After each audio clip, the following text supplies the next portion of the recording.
Bonjour à tous et bienvenue dans cette présentation des résultats de l'Observatoire de la fidélité.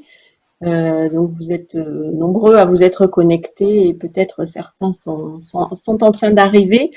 Une année un petit peu exceptionnelle avec une présentation pour nos habitués qui d'habitude se fait dans les locaux de l'université, mais cette année en visio, mais on est tous très largement habitués à ce mode de fonctionnement maintenant. Euh, Tout d'abord, je souhaiterais remercier nos intervenants, nos intervenants de l'Université de Bordeaux, fidèles partenaires, puisque c'est la 11e édition de présentation de cet observatoire. Donc, Jean-François Trinquecoste, Juliette Passebois et Michael Flakenji. Et également remercier Fabien Durif, qui est invité cette année et qui nous vient de l'Université UQAM qui, comme vous l'avez constaté, n'avait pas été inscrit dans le programme initial et qu'on a rencontré récemment, qui a travaillé sur nos sujets. C'est un spécialiste de la consommation éco-responsable et on trouvait intéressant qu'il puisse nous faire un petit témoignage de l'autre côté de l'Atlantique pour avoir un autre point de vue pour comparer un petit peu à ce qu'on vit ici. Donc le programme, on va peut-être vous présenter le programme. Donc le programme, si on peut, Jérôme, si on peut avoir peut-être les slides. Voilà. Euh, donc on commencera par une présentation de Fabien Durif, puisqu'il doit nous quitter assez rapidement dans le milieu de l'après-midi, et je le remercie encore d'avoir libéré du temps pour nous rejoindre. Ensuite, on fera un petit état des lieux autour de quelques chiffres que nous avons recueillis juste en sortie de confinement. Et puis, on reviendra sur des sujets dont vous avez peut-être l'habitude. C'est la présentation de synthèse des travaux de recherche, la présentation du baromètre de la fidélité, et puis un focus marché, un focus recherche en fin de présentation sur nos sujets, bien sûr. Alors, je vais vous rappeler quelques mots parce qu'il y a peut-être des gens qui ne connaissent pas l'Observatoire de la fidélité. Donc, c'est une collaboration, j'aime bien le mot durable parce que on est dans le sujet, mais entreprise-université, puisqu'on est sur la 11e présentation.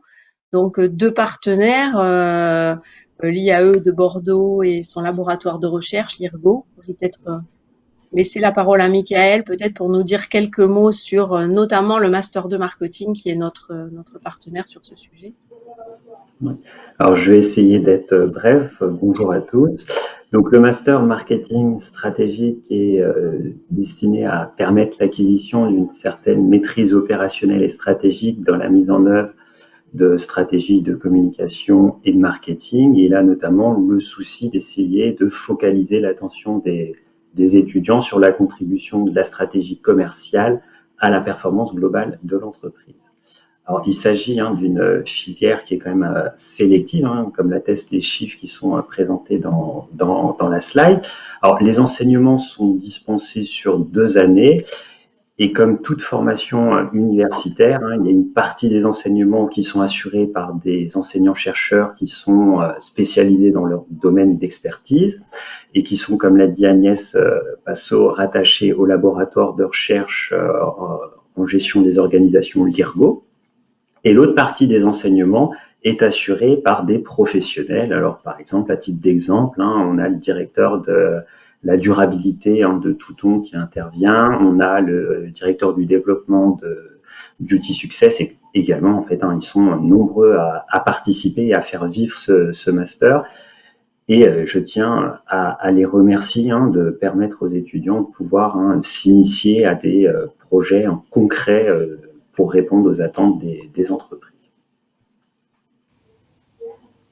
Merci, Michael. Alors, je vois que dans la présentation, on parle des stages. Alors, c'est peut-être l'occasion aussi de rappeler aux professionnels qui sont là, s'ils ont des offres de stage, éventuellement, ils peuvent se servir du formulaire de contact de l'Observatoire de la fidélité. Et puis, tu pourras éventuellement les orienter vers des étudiants parce que c'est des années un peu compliquées parfois pour trouver des stages avec ces périodes un peu de confinement. Donc j'en profite aussi pour dire que bien évidemment les étudiants ont contribué aux travaux qui seront présentés entre le Master 1 et le Master 2. Il y en a qui travaillent davantage sur la partie recherche, d'autres davantage sur la partie études, etc. Donc je les remercie. Je vais remercier aussi, ils ne sont pas là cette année, mais les étudiants du DUT Tech Deco qui est également dans le pôle gestion. D'habitude, ils nous font une présentation en live quand on fait cet observatoire au mois de mars. Mais là, les étudiants qui ont fait l'étude, ils sont partis vers d'autres. Peut-être qu'ils nous écoutent, on ne sait jamais. Et donc, ils n'auront pas l'occasion de nous présenter les travaux qu'ils ont fait. C'était un focus marché qui était très intéressant. Mais quand même, merci à eux d'avoir contribué encore cette année. Je vous dis deux mots sur le fait que vous pouvez trouver les travaux de l'Observatoire sur le blog observatoirefidélité.com, que dès à présent, dès aujourd'hui, vous pourrez télécharger le rapport. D'habitude, quand vous êtes avec nous, on vous le remet dans la salle. Donc là, il est déjà, le dernier a été mis en ligne en téléchargement, il a été mis en ligne aujourd'hui. Et vous pourrez également consulter la version complète du baromètre de la fidélité sur ce site. Et puis tout au long de l'année, on essaye de faire vivre.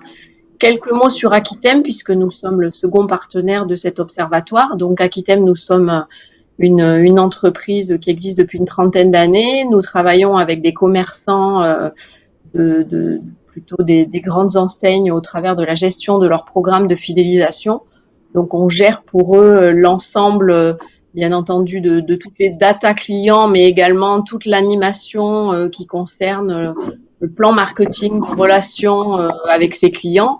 Et on est attaché à cet observatoire parce qu'il nous permet de nous nourrir et nous apporter beaucoup de sujets, beaucoup de réponses. Et parfois, quand on répond à un client qui pose des questions, c'est vrai que c'est très utile pour nous de dire on a vu dans telle ou telle étude. Donc, je crois qu'on est dans un cas de collaboration où pour nous, cette collaboration est vraiment fructueuse et nous aide à faire des recommandations stratégiques. D'ailleurs, je fais un petit clin d'œil aux enseignes qui nous écoutent parce que ce sujet d'études sur la consommation éco-responsable, c'est un sujet qui nous tenait à cœur. On a lancé ces sujets depuis plus d'un an avec les enseignants de l'Université de Bordeaux. Donc nous, on a eu le temps de travailler dessus et dans quelques jours, vous recevrez un petit kit comme ça avec un petit livret avec comment on peut concevoir un programme entièrement éco-responsable, mais dont beaucoup des idées que nous allons proposées sont issues de ce travail de recherche avec l'université.